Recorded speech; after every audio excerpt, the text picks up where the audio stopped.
Hero, History maker. History maker. Sama-sama kita memuji Tuhan. Haleluya. Jump, jump, jump.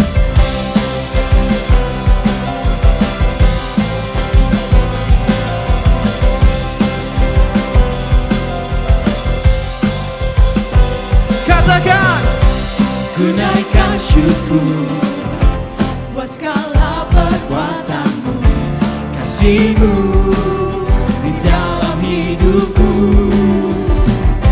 Tiada terukur betapa besar kasih-Mu.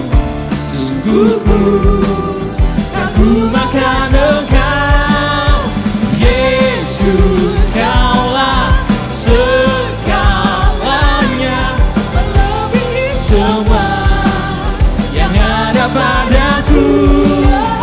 Yesus, Kaulah segalanya, seutuhnya ku berikan hatiku untukmu. One more time, katakan, ku naikkan syukur buat segala perbuatanmu, kasih-Mu di dalam hidupku. Tiada terukur betapa besar kasih-Mu. Sungguh kan ku makan Engkau, Yesus, Kaulah segalanya, melebihi semua yang ada padaku. Yesus, Kaulah segalanya, seutuhnya ku berikan hatiku untukmu. Sama-sama kita katakan, Yesus, Kaulah segalanya, melebihi semua yang ada padaku. Oh, Yesus, Kaulah segalanya, seutuhnya ku berikan hatiku untukmu. Come on, Yesus, Kaulah segalanya, melebihi semua yang ada padaku. Yesus, Kaulah segalanya, seutuhnya ku berikan hatiku untuk, seutuhnya ku berikan hatiku untuk, seutuhnya ku berikan hatiku untukmu. Yesus, Kaulah. Haleluya.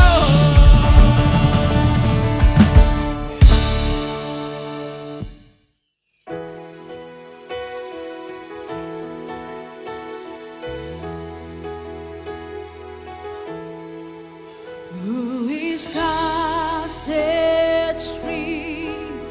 Who is free indeed? I'm a child of God. Yes, I am. In my Father's house, there's a place for me. I'm a child of God. Yes, I am. Who is God sets free? Who is free indeed? I'm a child of God. Yes, I am.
Shalom Heroes. Sebelum kita masuk ke firman Tuhan, mari kita berdoa dulu.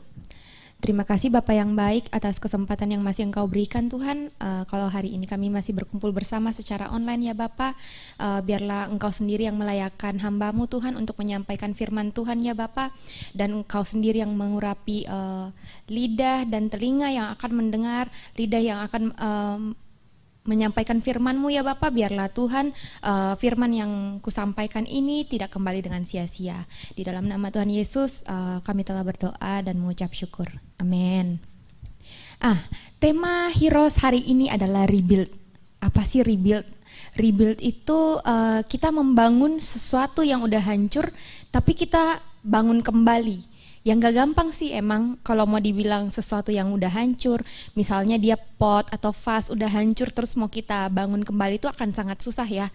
Tapi kita percaya kalau kita bersandar sama Tuhan, yang tidak mungkin itu pasti mungkin. Yuk kita baca firman dulu yuk di 1 Petrus 5 ayat 10.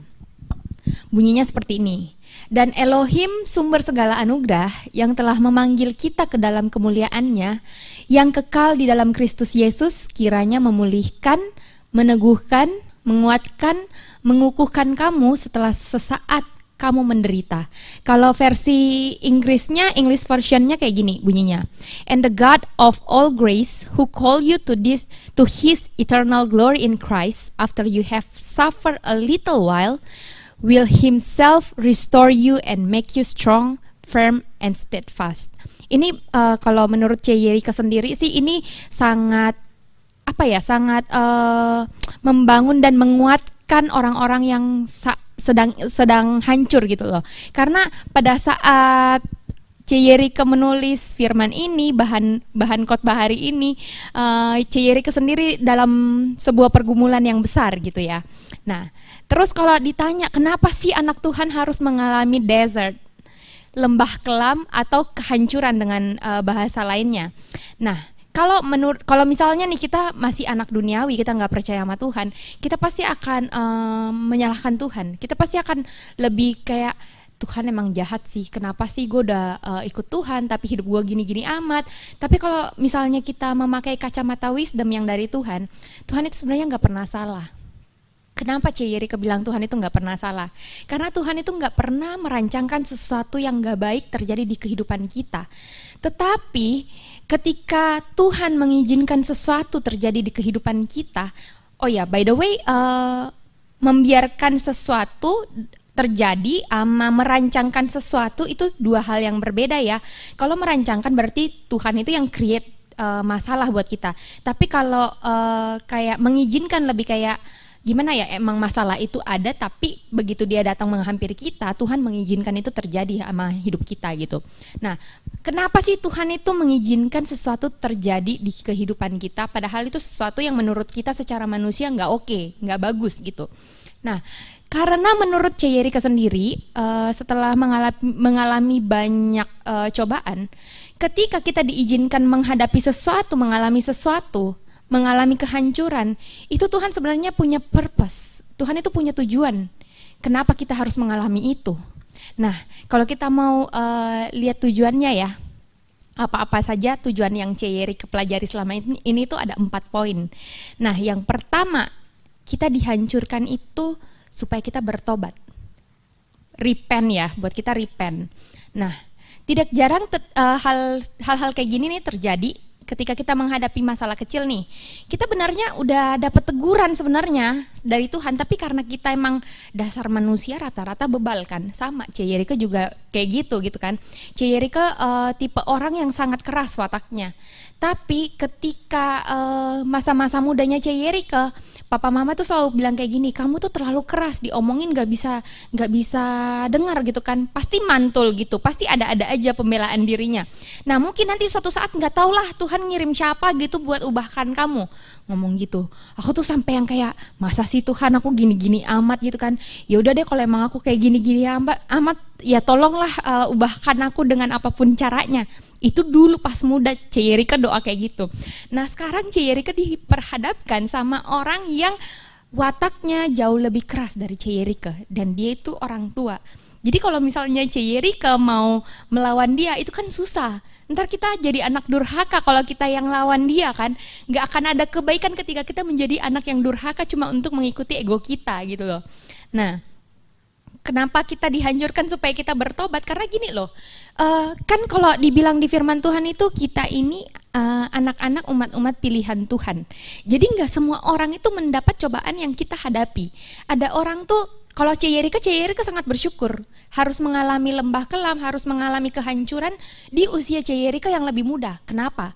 Karena supaya Ceyerika bisa lebih cepat bertobatnya. Bayangin kalau udah tua, udah peot, terus kita masih belum disadarin. Terus nanti kita mau pulang itu ke surga, kita mau bawa apa coba? Nggak ada. Kalau kita dari muda kita udah disadarin, dari sekarang kita udah bisa mengumpulkan berkat-berkat yang akan kita bawa ke surga. Kita udah bisa create legacy yang akan kita tinggalkan di dunia ini ketika kita udah dipanggil sama Tuhan gitu loh. Nah, terus iya dengan adanya hal-hal seperti ini, hal-hal yang kayak misalnya Ceyerika ditemuin sama orang yang lebih keras, di situ Ceyerika belajar buat bertobat. Bertobatnya itu dengan cara apa sih, Ce? Dengan cara menahan diri. Menahan diri itu sesuatu hal yang nggak mudah. Bahkan lebih susah timbang kita disuruh lawan orang nih misalnya. Karena ketika kita menahan diri artinya musuh itu adalah diri kita sendiri. Manusia musuh terbesarnya itu adalah dirinya sendiri karena kita harus tekan ego kita. Sekalipun itu nggak enak kita harus tekan ego kita, tekan daging kita sekalipun itu rasanya kayak teriris-iris. Itu kita harus tekan. Karena kenapa? Tuhan mau pakai kita, Tuhan mau ubahkan kita, Tuhan mau menciptakan kita menjadi pribadi yang lebih indah lagi gitu. Nah, poin kedua itu dihancurkan untuk diubahkan, to be transformed. Nah, ketika kita sedang hancur, sebenarnya kita itu sedang dibentuk menjadi pribadi yang lebih indah. Saya selalu menyampaikan ke anak-anak muda, ibarat berlian, ibarat pedang, itu nggak langsung indah, wujudnya tuh nggak langsung seindah yang kita lihat di toko-toko berlian, yang jual pedang, nggak langsung indah seperti itu. Mereka itu mengalami proses gesekan yang sangat keras, mengalami proses panas yang sangat tinggi, barulah dia menjadi sebuah berlian yang sangat indah, menjadi pedang yang sangat indah dan tajam yang kita lihat dengan mata manusia kita. Tapi kita nggak pernah lihat proses yang dialami sama barang-barang indah ini. Nah, begitupun kehidupan kita. Kenapa kadang kita dihancurkan itu? Karena Tuhan itu sebenarnya mau mengubah kita.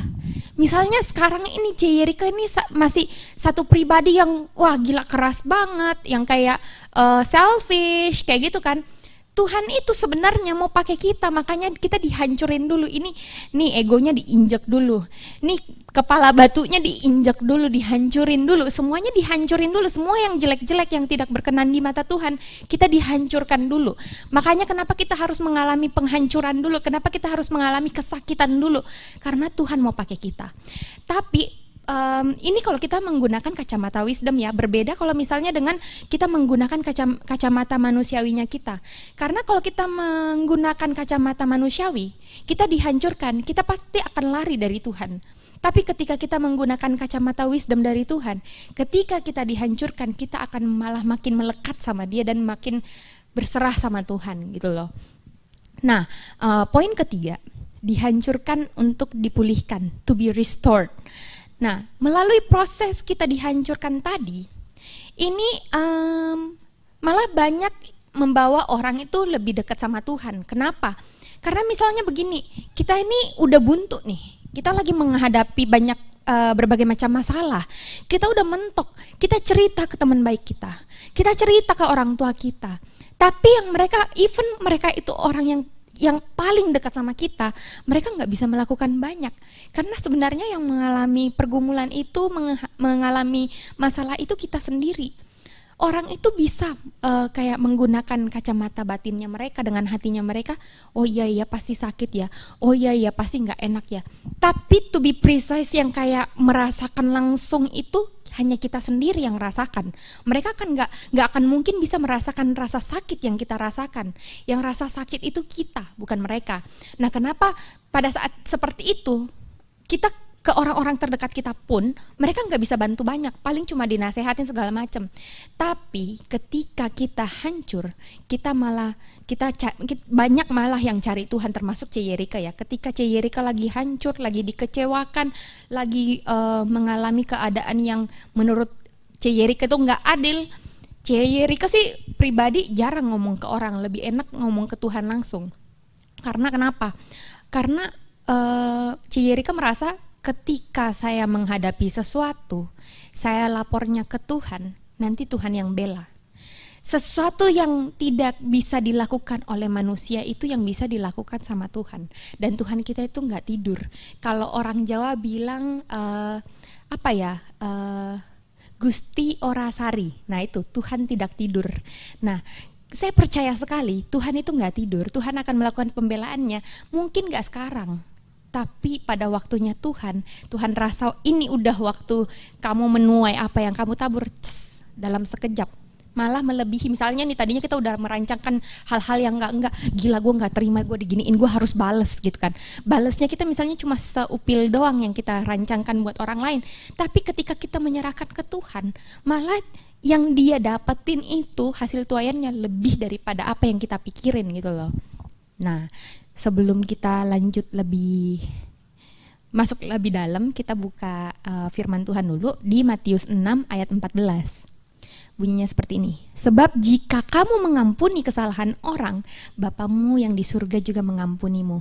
Ini ketika Yerika mengalami rasa sakit dan rasanya kayak nggak mau ngampuni orang. Wah gila, itu Tuhan itu kayak ngomong sama C. Yerika buka Instagram, munculnya ayat ini. C. Yerika buka apps Bible Verse, ayatnya juga ayat mengampuni tapi berbeda versi gitu ya. Gila, itu benar-benar kayak disuruh benar-benar harus mengampuni, harus tekan ego, harus injek daging.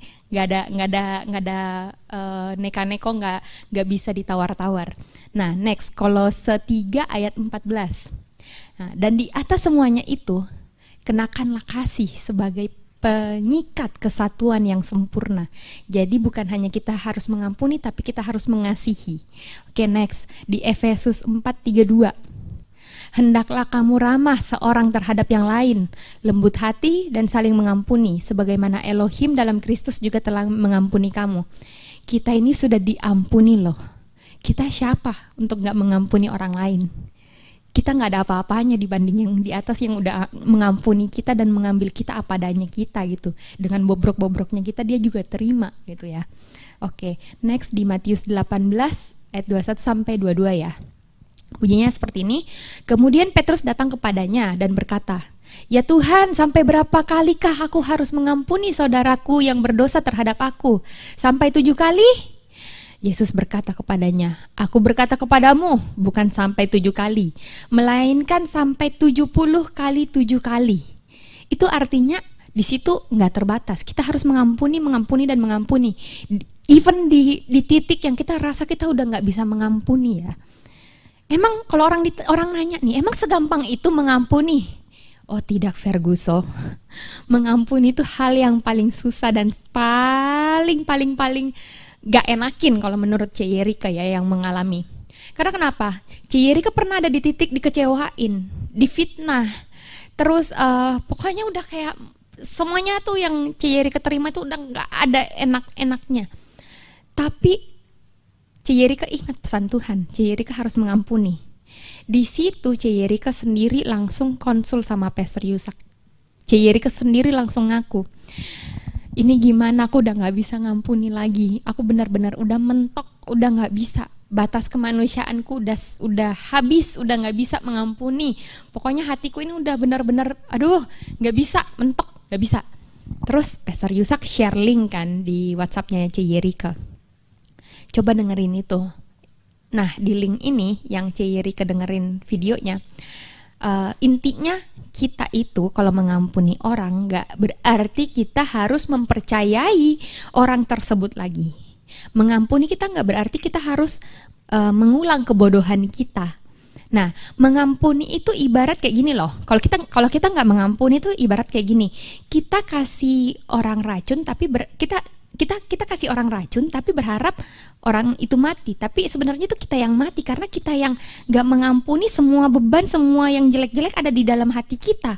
Dan lama-kelamaan kalau sesuatu yang busuk kita taruh di dalam hati kita, itu akan menjalar keluar menjadi penyakit untuk jasmani kita sendiri. Nah, itulah kenapa ada perumpamaan seperti itu ya. Oke. Pada saat Pastor Yusak share link itu, Ceyerika nggak langsung bisa mengampuni, nggak secepat nonton video terus langsung mengampuni, enggak. Masih tiap malam itu quiet time, quality time sama Tuhan. Tapi di situ juga waktunya Ceyerika tuh kayak anak kecil, merengek, nangis, ngomel ke Tuhan, ngadu ke Tuhan, kenapa saya harus mengalami hal seperti ini. Kalaupun saya harus tetap mengampuni orang ini, ya udah Tuhan kasih aku kekuatan untuk mengampuni dia. Karena jujur aja kalau aku yang harus mengampuni dia dengan kemanusiaanku, aku udah nggak bisa. Itu benar-benar yang menjadi kekuatan yang baru buat Ceyerika ketika Ceyerika nangis di kaki Tuhan, karena Tuhan yang sendiri mendengar apa yang ada di hati kalian, dan dia sendiri yang menyediakan kekuatan baru itu untuk kita. Oke, kita akan masuk di poin yang keempat. Poin keempat itu dihancurkan untuk dipersiapkan. Maksudnya dipersiapkan untuk apa, C? Untuk digunakan sebagai alatnya Tuhan, to be equipped. Nah, sadar nggak sadar, ketika kita mengalami hal yang sangat-sangat susah di kehidupan kita, sebenarnya tuh Tuhan itu sedang mempersiapkan kita. Buat apa? Buat dipakai menjadi alatnya Dia. Untuk apa sih kita dihancurin dulu baru menjadi alat? Gini loh, ketika kita misalnya nih Ceyerika gak punya pengalaman apa-apa sama Tuhan, terus Ceyerika cuma belajar aja dari Alkitab, segala macam, baca buku doang, terus kita cuma mendengar cerita orang, pengalaman orang, itu berbeda. Kenapa saya katakan berbeda?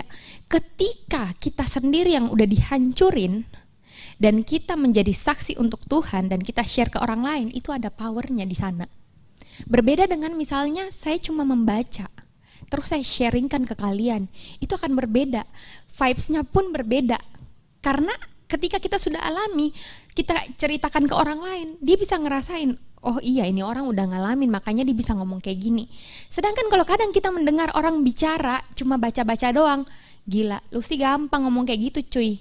Gak segampang you membaca doang, gak segampang you cuma dengerin orang doang. Tapi kalau kita sendiri, orang yang udah dihancurin, kita share ke orang itu akan merasakan kalau dia aja bisa, pasti saya juga bisa.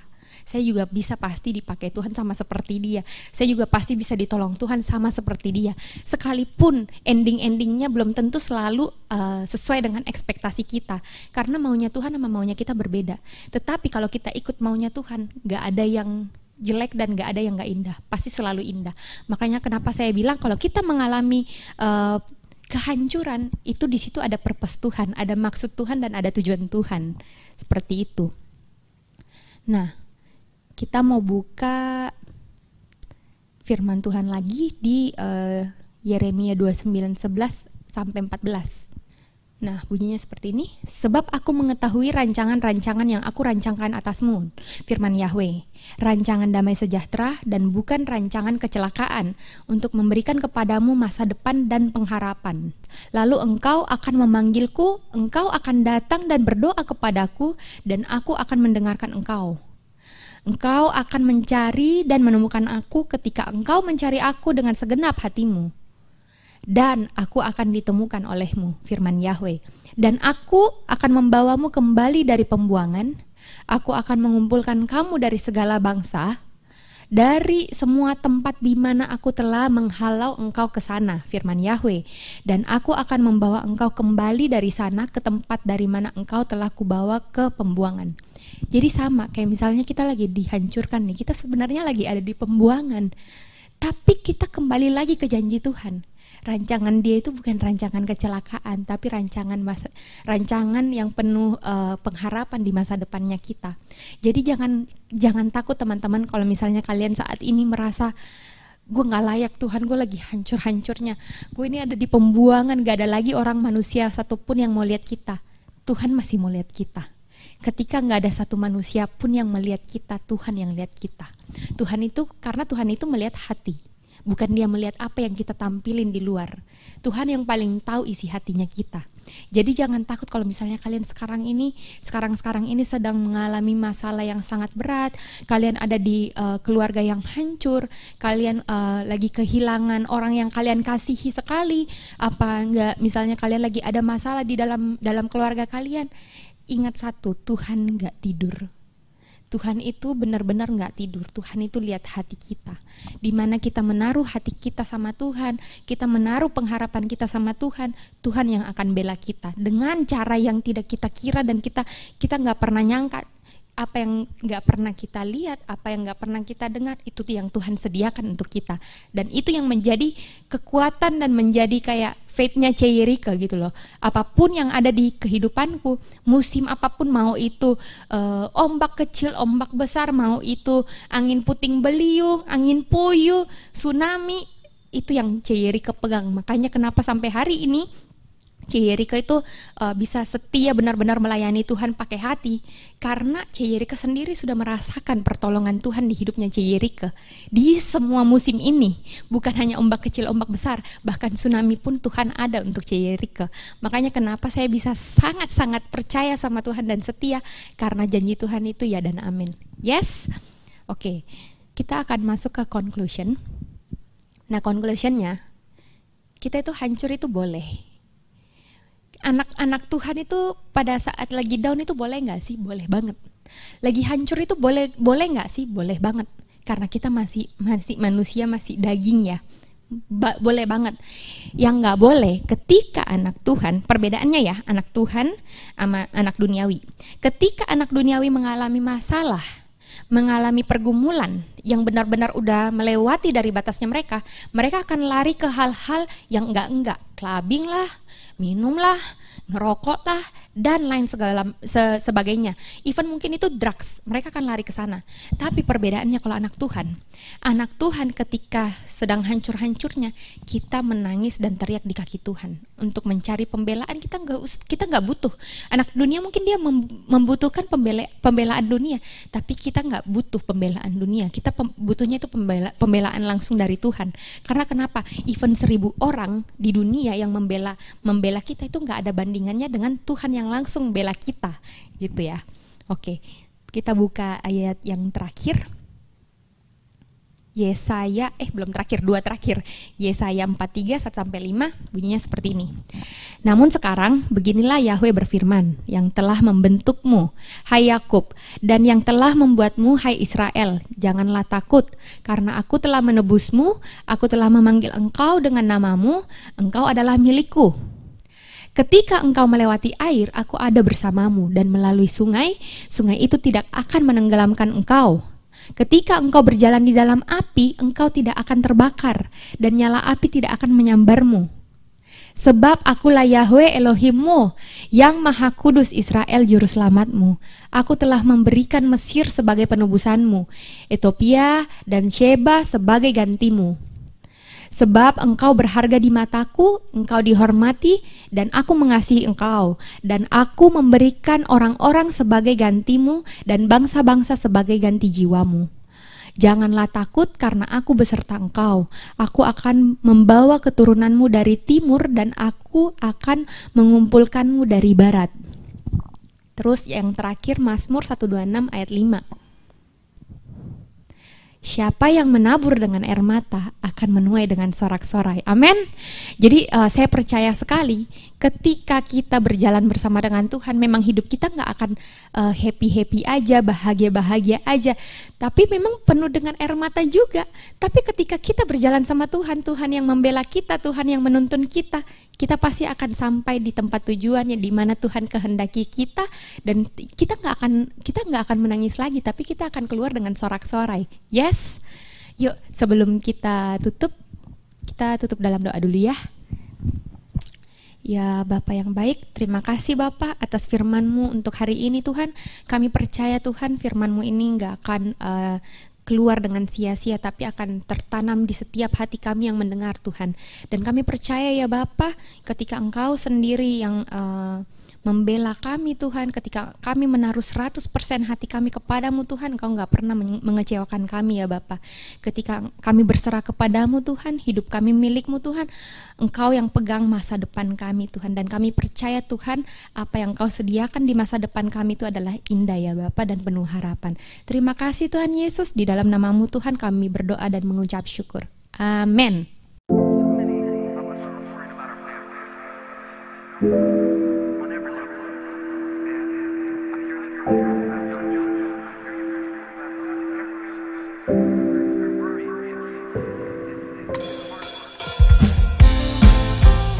Kami siap puji namamu lebih lagi ya Tuhan. Semoga penistaan iman kami. Amin.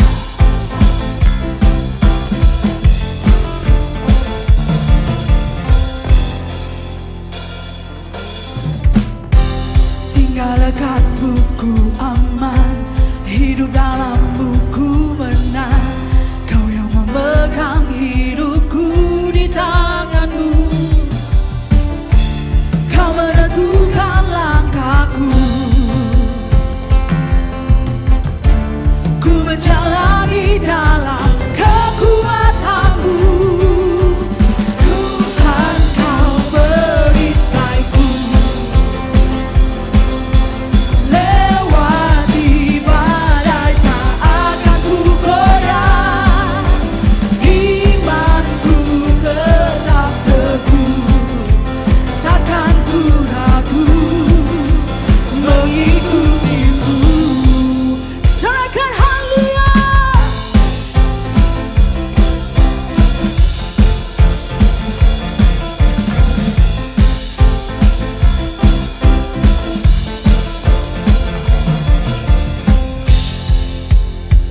Come on. Tinggalkan buku aman, hidup dalam buku menang. Kau yang memegang hidupku di tanganmu. Kau meneguhkan langkahku. Ku berjalan di dalam kekuatanmu.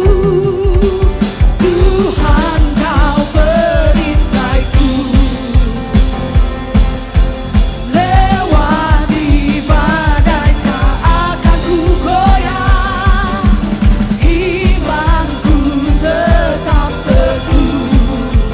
Takkan ku ragu mengikutimu.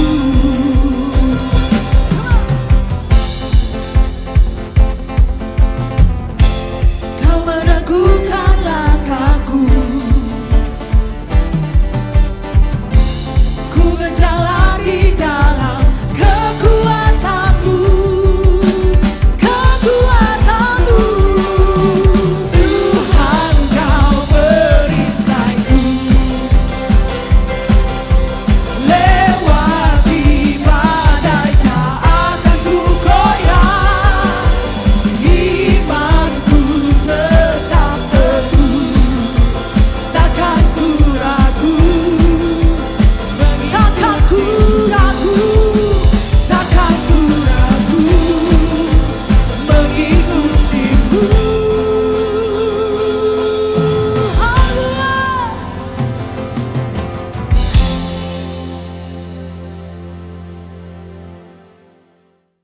Engkau pasti diberkati oleh ibadah kita pada hari ini. Don't keep it for yourself, but share it to another people. Subscribe channel YouTube yang saudara tonton ini. Bunyikan loncengnya biar setiap kali ada konten yang kami upload, engkau bisa nikmati dan dapatkan berkat dari itu. Like dan komen juga dari video yang telah kalian tonton ini jika kalian diberkati. Baik, mari kita akan akhiri ibadah kita pada malam hari ini. Mari angkat tanganmu, terima berkat daripada Tuhan. Tuhan Yesus, kami bersyukur buat hari ini Tuhan. Kami berdoa juga Tuhan buat bangsa dan negara kami Tuhan. Kami percaya bahwa ada rencana Tuhan yang dahsyat bagi negara Indonesia. Kami berdoa Tuhan buat setiap daerah Tuhan yang sedang alami bencana Tuhan. Kami percaya bahwa Tuhan punya rancangan yang indah bagi mereka Tuhan. Bagi setiap yang korban yang terdampak Tuhan, biarlah ada kekuatan yang Kau berikan kepada mereka. Terima kasih Tuhan Yesus, kami percaya buat setiap kami yang sakit, Tuhan sudah berikan kesembuhan. Buat setiap kami yang punya masalah, ada jalan keluar yang Tuhan sediakan bagi kami. Terima kasih Tuhan Yesus. Pada akhirnya kami angkat tangan kami tengadahkan wajah kami. Biarlah berkat dari Bapa Yahweh, anugerah daripada Tuhan Yesus, dan kekuatan daripada Roh Kudus ada bersama-sama dengan kami. Kami kepala bukan ekor, jalan kami naik dan tidak turun. Apa yang Tuhan sudah siapkan bagi kami, kami kerjakan dan pasti jadi berhasil. Dalam nama Tuhan Yesus, semua yang percaya katakan, amin.